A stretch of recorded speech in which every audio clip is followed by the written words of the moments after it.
श्रीमद् भागवत महापुराण दशम स्कंध अध्याय 83। भगवान की पटरानियों के साथ द्रौपदी की बातचीत। श्री सुखदेव जी कहते हैं, परीक्षित, भगवान श्री कृष्ण ही गोपियों को शिक्षा देने वाले हैं और वही उस शिक्षा के द्वारा प्राप्त होने वाली वस्तु है। इसके पहले जैसा कि वर्णन किया गया है, भगवान श्री कृष्ण ने उन पर महान अनुग्रह किया। अब उन्होंने धर्मराज युधिष्ठिर तथा अन्य समस्त संबंधियों से कुशल मंगल पूछा। भगवान श्री कृष्ण के चरण कमलों का दर्शन करने से ही उनके सारे अशुभ नष्ट हो चुके थे। अब जब भगवान श्री कृष्ण ने उनका सत्कार किया, कुशल मंगल पूछा, तब वे अत्यंत आनंदित होकर उनसे कहने लगे, भगवान, बड़े बड़े महापुरुष मन ही मन आपके चरणारविंद का मकरंद रस पान करते रहते हैं। कभी कभी उनके मुखकमल से लीला कथा के रूप में वह रस छलक पड़ता है। प्रभो, वह इतना अद्भुत दिव्य रस है कि कोई भी प्राणी उसको पी ले तो वह जन्म मृत्यु के चक्कर में डालने वाली विस्मृति अथवा अविद्या को नष्ट कर देता है। उसी रस को जो लोग अपने कानों के दोनों में भर भर कर जी भर पीते हैं, उनके अमंगल की आशंका ही क्या है। आप एक रस ज्ञान स्वरूप और अखंड आनंद के समुद्र हैं। बुद्धि वृत्तियों के कारण होने वाली जागृत, स्वप्न, सुषुप्ति, ये तीनों अवस्थाएं आपके स्वयं प्रकाश स्वरूप तक पहुंच ही नहीं पाती, दूर से ही नष्ट हो जाती हैं। आप परमहंसों की एकमात्र गति है। समय के फेर से वेदों का ह्रास होते देखकर उसकी रक्षा के लिए आपने अपनी अचिंत्य योगमाया के द्वारा मनुष्य का सा शरीर ग्रहण किया है। हम आपके चरणों में बार बार नमस्कार करते हैं। श्री सुखदेव जी कहते हैं, परीक्षित, जिस समय दूसरे लोग इस प्रकार भगवान श्री कृष्ण की स्तुति कर रहे थे, उसी समय यादव और कौरव कुल की स्त्रियां एकत्र होकर आपस में भगवान की त्रिभुवन विख्यात लीलाओं का वर्णन कर रही थी। अब मैं तुम्हें उन्हीं की बातें सुनता हूँ। द्रौपदी ने कहा, हे रुक्मिणी, भद्रे, हे जाम्बवती, सत्ये, हे सत्यभामे, कालिंदी, शैव्ये, लक्ष्मणे, रोहिणी और अन्य श्री कृष्ण पत्नियों, तुम लोग हमें यह तो बताओ कि स्वयं भगवान श्री कृष्ण ने अपनी माया से लोगों का अनुकरण करते हुए तुम लोगों का किस प्रकार पाणिग्रहण किया। रुक्मिणी जी ने कहा, द्रौपदी जी, जरासंध आदि सभी राजा चाहते थे कि मेरा विवाह शिशुपाल के साथ हो। इसके लिए सभी शस्त्रास्त्र से सुसज्जित होकर युद्ध के लिए तैयार थे, परंतु भगवान मुझे वैसे ही हर लाए जैसे सिंह बकरी और भेड़ों के झुंड में से अपना भाग छीन ले जाए। क्यों न हो, जगत में जितने भी अजय वीर हैं, उनके मुकुटों पर इन्हीं की चरण धूलि शोभायमान होती है। द्रौपदी जी, मेरी तो यही अभिलाषा है कि भगवान के वे ही समस्त संपत्ति और सौंदर्यों के आश्रय चरण कमल जन्म जन्म मुझे आराधना करने के लिए प्राप्त होते रहें, मैं उन्हीं की सेवा में लगी रहूं। सत्यभामा ने कहा, द्रौपदी जी, मेरे पिताजी अपने भाई प्रसेन की मृत्यु से बहुत दुखी हो रहे थे, अतः उन्होंने उनके वध का कलंक भगवान पर ही लगाया। उस कलंक को दूर करने के लिए भगवान ने ऋक्षराज जाम्बवान पर विजय प्राप्त की और वह रत्न लाकर मेरे पिता को दे दिया। अब तो मेरे पिताजी मिथ्या कलंक लगाने के कारण डर गए, अतः यद्यपि वे दूसरे को मेरा वाग्दान कर चुके थे, फिर भी उन्होंने मुझे सिमंतक मणि के साथ भगवान के चरणों में ही समर्पित कर दिया। जाम्बवती ने कहा, द्रौपदी जी, मेरे पिता ऋजराज जाम्बवान को इस बात का पता न था कि यही मेरे स्वामी भगवान सीतापति हैं, इसलिए वे इनसे 27 दिन तक लड़ते रहे। परंतु जब परीक्षा पूरी हुई, उन्होंने जान लिया कि ये भगवान राम ही हैं। तब इनके चरण कमल पकड़कर सिमंतक मणि के साथ उपहार के रूप में मुझे समर्पित कर दिया। मैं यही चाहती हूँ कि जन्म जन्म इन्हीं की दासी बनी रहूं। कालिंदी ने कहा, द्रौपदी जी, जब भगवान को यह मालूम हुआ कि मैं उनके चरणों का स्पर्श करने की आशा अभिलाषा से तपस्या कर रही हूँ, तब वे अपने सखा अर्जुन के साथ यमुना तट पर आए और मुझे स्वीकार कर लिया। मैं उनका घर बुहारने वाली उनकी दासी हूँ। मित्रविंदा ने कहा, द्रौपदी जी, मेरा स्वयंवर हो रहा था, वहां आकर भगवान ने सब राजाओं को जीत लिया और जैसे सिंह झुंड के झुंड कुत्तों में से अपना भाग ले जाए, वैसे ही मुझे अपनी शोभामयी द्वारकापुरी में ले आए। मेरे भाइयों ने भी मुझे भगवान से छुड़ाकर मेरा अपकार करना चाहा, परंतु उन्होंने उन्हें भी नीचा दिखा दिया। मैं ऐसा चाहती हूँ कि मुझे जन्म जन्म उनके पांव पखारने का सौभाग्य प्राप्त होता रहे। सत्या ने कहा, द्रौपदी जी, मेरे पिताजी ने स्वयंवर में आए हुए राजाओं के बल पौरुष की परीक्षा के लिए बड़े बलवान और पराक्रमी तीखे सींग वाले 7 बैल रख छोड़े थे। उन बैलों ने बड़े बड़े वीरों का घमंड चूर चूर कर दिया था। उन्हें भगवान ने खेल खेल में ही झपट कर पकड़ लिया, नाथ लिया और बांध दिया।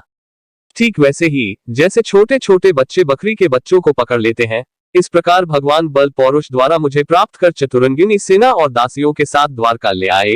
मार्ग में जिन क्षत्रियों ने विघ्न डाला, उन्हें जीत भी लिया। मेरी यही अभिलाषा है कि मुझे इनकी सेवा का अवसर सदा सर्वदा प्राप्त होता रहे। भद्रा ने कहा, द्रौपदी जी, भगवान मेरे मामा के पुत्र हैं। मेरा चित्त इन्हीं के चरणों में अनुरक्त हो गया था।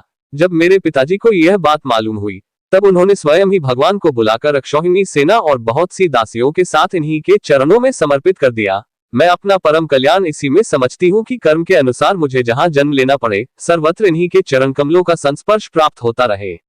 लक्ष्मणा ने कहा, रानी जी, देवर्षि नारद बार बार भगवान के अवतार और लीलाओं का गान करते रहते थे।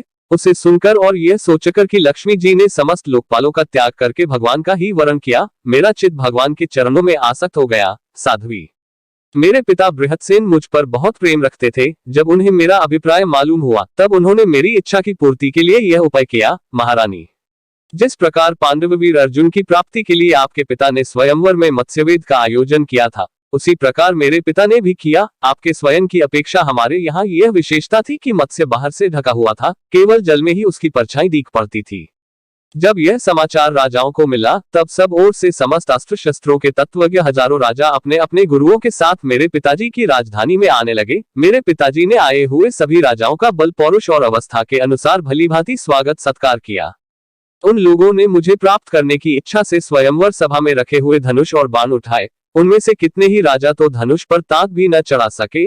उन्होंने धनुष को ज्यों का त्यों रख दिया। कईयों ने धनुष की डोरी को एक सिरे से बांधकर दूसरे सिरे तक खींच तो लिया, परंतु वे उसे दूसरे सिरे से बांध न सके, उसका झटका लगने से गिर पड़े। रानी जी, बड़े बड़े प्रसिद्ध वीर जैसे जरासंध, अंबष्ठ, नरेश, शिशुपाल, भीमसेन, दुर्योधन और कर्ण, इन लोगों ने धनुष पर डोरी तो चढ़ा ली, परंतु उन्हें मछली की स्थिति का पता न चला। पांडववीर अर्जुन ने जल में उस मछली की परछाई देख ली और यह भी जान लिया कि वह कहाँ है। बड़ी सावधानी से उन्होंने बाण छोड़ा भी, परंतु उससे लक्ष्यवेद न हुआ। उनके बाण ने केवल उसका स्पर्श मात्र किया। रानी जी, इस प्रकार बड़े बड़े अभिमानियों का मान मर्दन हो गया। अधिकांश नरपतियों ने मुझे पाने की लालसा एवं साथ ही साथ लक्ष्यवेद की चेष्टा भी छोड़ दी। तब भगवान ने धनुष उठाकर खेल खेल में अनायास ही उस पर डोरी चढ़ा दी, बाण साधा और जल में केवल एक बार मछली की परछाई देखकर बाण मारा तथा उसे नीचे गिरा दिया। उस समय ठीक दोपहर हो रहा था। सर्वार्थ साधक अभिजित नामक मुहूर्त बीत रहा था। देवी जी, उस समय पृथ्वी में जय जयकार होने लगा और आकाश में दुंदुभियां बजने लगी। बड़े बड़े देवता आनंद विह्वल होकर पुष्पों की वर्षा करने लगे। रानी जी, उसी समय मैंने रंगशाला में प्रवेश किया। मेरे पैरों में पायजेब रुंझुन रुंझुन बोल रहे थे। मैंने नए नए उत्तम रेशमी वस्त्र धारण कर रखे थे। मेरी चोटियों में मालाएं गुंथी हुई थी और मुंह पर लज्जा मिश्रित मुस्कुराहट थी। मैं अपने हाथों में रत्नों का हार लिए हुए थी, जो बीच बीच में लगे हुए सोने के कारण और भी दमक रहा था। रानी जी, उस समय मेरा मुखमंडल घनी घुंघराली अलकों से सुशोभित हो रहा था तथा कपोलों पर कुंडलों की आभा पड़ने से वह और भी दमक उठा था। मैंने एक बार अपना मुख उठाकर चंद्रमा की किरणों के समान सुशीतल हास्य रेखा और तिरछी चितवन से चारों ओर बैठे हुए राजाओं की ओर देखा। फिर धीरे से अपनी वरमाला भगवान के गले में डाल दी। यह तो कह ही चुकी हूँ कि मेरा हृदय पहले से ही भगवान के प्रति अनुरक्त था। मैंने ज्यों ही वरमाला पहनाए त्यों ही मृदंग, पखावज, शंख, ढोल, नगारे आदि बाजे बजने लगे। नट और नर्तकियां नाचने लगी, गवैये गाने लगे। द्रौपदी जी, जब मैंने इस प्रकार अपने स्वामी प्रियतम भगवान को वरमाला पहना दी, उन्हें वरण कर लिया, तब कामातुर राजाओं को बड़ा डाह हुआ। वे बहुत ही चिढ़ गए। चतुर्भुज भगवान ने अपने श्रेष्ठ 4 घोड़ों वाले रथ पर मुझे चढ़ा लिया और हाथ में शारंग धनुष लेकर तथा कवच पहनकर युद्ध करने के लिए वे रथ पर खड़े हो गए। पर रानी जी, दारुक ने सोने के साथ सामान से लदे हुए रथ को सब राजाओं के सामने ही द्वारका के लिए हाँक दिया, जैसे कोई सिंह हरिणियों के बीच से अपना भाग ले जाए। उनमें से कुछ राजाओं ने धनुष लेकर युद्ध के लिए सज धज कर इस उद्देश्य से रास्ते में पीछा किया कि हम भगवान को रोक लें, परंतु रानी जी, उनकी चेष्टा ठीक वैसी ही थी जैसे कुत्ते सिंह को रोकना चाहें। शारंग धनुष के छूटे हुए तीरों से किसी की बांह कट गई तो किसी के पैर कटे और किसी की गर्दन ही उतर गई। बहुत से लोग तो उस रणभूमि में ही सदा के लिए सो गए और बहुत से युद्धभूमि छोड़कर भाग खड़े हुए। तदनंतर यदुवंश शिरोमणि भगवान ने सूर्य की भांति अपने निवास स्थान स्वर्ग और पृथ्वी में सर्वत्र प्रशंसित द्वारका नगरी में प्रवेश किया। उस दिन वह विशेष रूप से सजाई गई थी।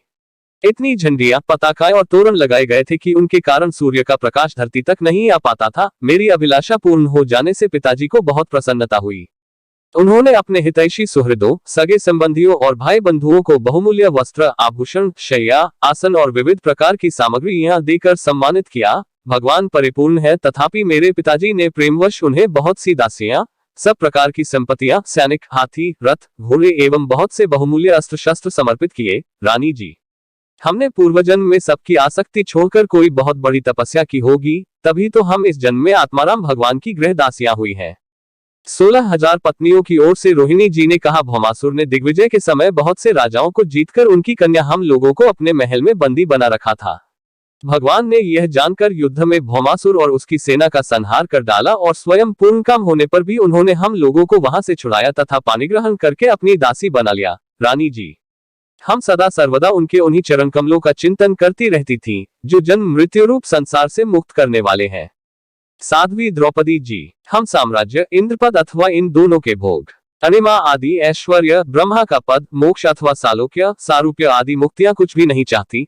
हम केवल इतना ही चाहती हैं कि अपने प्रियतम प्रभु के सुकोमल चरण कमलों की वह श्रीरज सर्वदा अपने सिर पर वहन किया करें, जो लक्ष्मी जी के वक्षस्थल पर लगी हुई केशर की सुगंध से युक्त है। उद शिरोमणि भगवान के जिन चरण कमलों का स्पर्श उनके गौ चराते समय गोप, गोपियां, भीलने, तिनके और घास लताएं तक करना चाहती थी, उन्हीं की हमें भी चाह है।